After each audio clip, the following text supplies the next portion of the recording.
It's time now for the news review of this bulletin. Israeli forces have fatally shot 3 Palestinian men in the occupied West Bank city of Nablus. The young Palestinians were shot during a raid on Balata camp east of Nablus. Public mourning has been declared in the city for the 3 men. Israeli forces also injured at least 65 Palestinians, 3 of them critically. Hamas resistance movement now says Israeli crimes will not affect Palestinians' will to fight the regime and to support the al-Aqsa mosque. The movement says Palestinians' sanctities are red lines that Israel should not cross. The regime has stepped up its crackdown against Palestinians since the formation of a new far-right cabinet under Prime Minister Benjamin Netanyahu late last year. This year alone, Israeli forces have killed over 140 Palestinians in the occupied West Bank.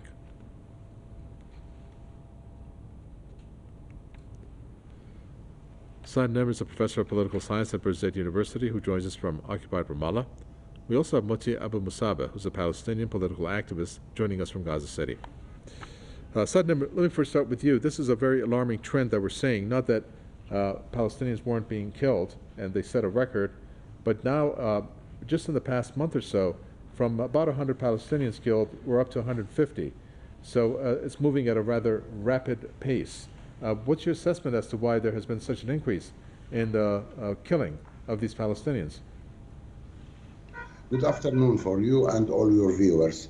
In reality, we know that the Israeli wanted to end these phenomena in some of the Palestinian cities, like the raids on Aqba Jabr in Jericho, the raid on Jenin, on Nablus, on many other, Tul Karim, many other areas where they suspect that there is a group of Palestinian resistance in these kind of cities and refugee camps. They will try to attack these groups there in order to end the idea of a Palestinian resistance, and especially armed resistance against the occupation. The plan was quite clear from last year, even not even this year, that they want to end whatever is the Palestinian resistance. But that usually is not the results that they got. Most of the time there will be a clash with the Israeli occupation, and this morning there was a clash in Balata refugee camp where the Israeli admitted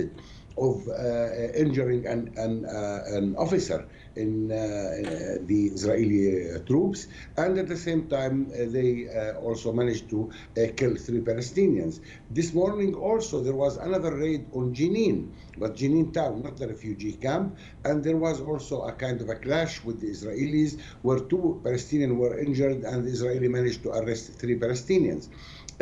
So this, I think, will continue as far as there is resistance pockets and resistance groups in these Palestinian cities. The answer and the solution for these kind of raids, that all cities should have these resistance groups, and they should be enlarged, and they should really engage with the Israeli at any time they try to enter these cities, till they prevent them even from approaching or coming near to any of the cities or the refugee camps. Well, something needs to be done, Moti, if we agree, because if we look at the rate of the deaths in terms of how it's occurring, just a simple guess, by the end of the year, you're going to look at about 700 to 800 Palestinians that will be killed. And then you take a look at that on a yearly basis, and you can see that thousands of Palestinians are being killed. I mean, this is kind of like a slow ethnic cleansing, in a sense. Palestinians being killed this way. What are people waiting for, such as the international community or other relevant bodies, in order to make sure that this, in a sense, genocide is prevented from happening? Yeah. First of all, thanks for having me. Actually, I would like just to agree with Dr. Nimr for what he has just mentioned.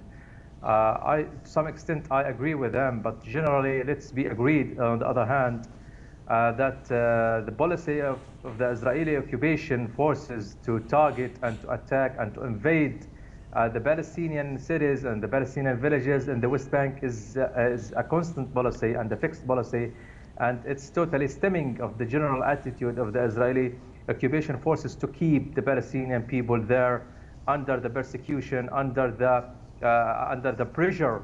It's not, we cannot portray what is happening on a daily basis regarding those that kind of invasion and that kind of raids, actually, as it comes in the context of the responding to any kind of imminent threat that the Israeli occupation faces in response to the resistance actions and to resistance groups, actually. So it's very important to assert on this meaning that it's not about responding to the resistance group. It's about having a general and a constant and a fixed policy of the Israeli occupation forces to keep the Palestinian villages and cities under the pressure, under the persecution, under the attacks, in order to prevent or to deter any kind of any Palestinian person or any Palestinian civilian not to think of having any kind of attacks against the Israeli occupation, or to think about having any kind of resistance actions against the Israeli occupation forces. So this is the essence of behind, or the main reason behind this kind of attacks and this kind of raids and storming the Palestinian villages and cities. This is on one hand. On the other hand, yes, this kind of killing and bloodshedding, actually, as we have repeatedly mentioned, that it comes in the general attitude of the current hardline government, the Israeli government that leads the Israeli occupation nowadays, regarding to keep shedding the Palestinian blood and killing the Palestinian blood in order to satisfy the racist attitude of the Israeli community itself. So this is the normal result and the practical translation of having such as a hardline, a racist government that thinks about nothing but to shed the blood of the Palestinian people and kill the Palestinian people and steal and confiscate more Palestinian lands. So we are in front of a new wave of the Israeli terrorism practiced left, right, and center against the Palestinian people, amid the abhorrent and the heinous silence of the international community. And if the international community would have any kind of a serious move, it would have that move when the Israeli occupation forces waged a wide-scale aggression against Gaza Strip and killed more than 33 Palestinians, including the children, 26 Palestinian children killed since the beginning of this year. So this kind of bloodshedding, the flagrant bloodshedding which is happening and which is taking place in full view of the international community, should at least push that international community to have any serious step. Let's be clear that whenever the Israeli occupation feels immune to any kind of punishment, to any kind of sanctions, it would keep killing the Palestinian people. It would keep shedding the blood of the Palestinian people without any kind of accountability, without any kind of responsibility towards this kind of bloodshedding. Okay. As if things can be worse when it comes to the Israeli regime. This particular headline is worth mentioning to get your reaction on, and it's one of the Israeli publications, Haaretz. Professor Nemer published it. Killing children brings Israelis together. Since our guests are from Gaza City, talked about killing children. And I'm going to quote, Yossi Klein, a writer for Israel's Haaretz newspaper, said, "There's nothing like killing children for bringing together hearts and minds.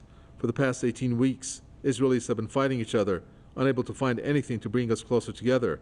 Then came the killing of the children in the Gaza Strip and proved that we are brothers after all." Tell us your reaction to that, because that's pretty gruesome. Well, yes, I believe that in this article, Klein is trying to, be sarcastic a little bit. He's talking about, uniting the Israelis when it is coming to fight the Palestinians. And this is true all the time when Israel have a kind of troubles inside, between parties, between groups inside Israel. Immediately the price will be on the Palestinian blood.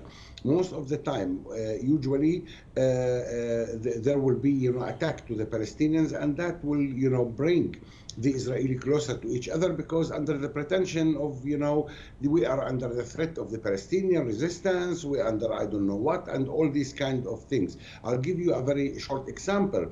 During the last battle on Gaza, just 2 weeks ago, the Saturday march was cancelled. because at that time, these marches, which going on now for more than 2 months, against Netanyahu's government from what they call themselves left in Israel, it was constant during all Saturdays over more than 2 months now.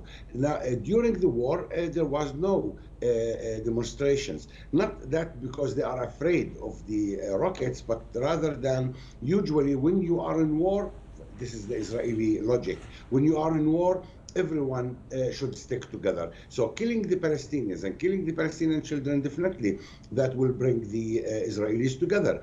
What is gluing the government together with the Ben Gvir and Smotrich demands of Netanyahu to be even more violent against the Palestinians, and he's complying, because by the end of the day, Netanyahu wanted to keep this government in order not to go to court or, for the corruption accusations. So in such case, he's willing, to give Ben Gvir and Smotrich whatever they are asking for in order to keep them within the government. And I believe that these two also, they know how to, if you like, put pressure on Netanyahu regarding whatever they want, threatening him every time that they will leave the government, and in such case the government will fail, and then we are going for another elections. So they put their demands, and usually Netanyahu mostly will comply with these demands, and that will come always on the expense of the Palestinian people.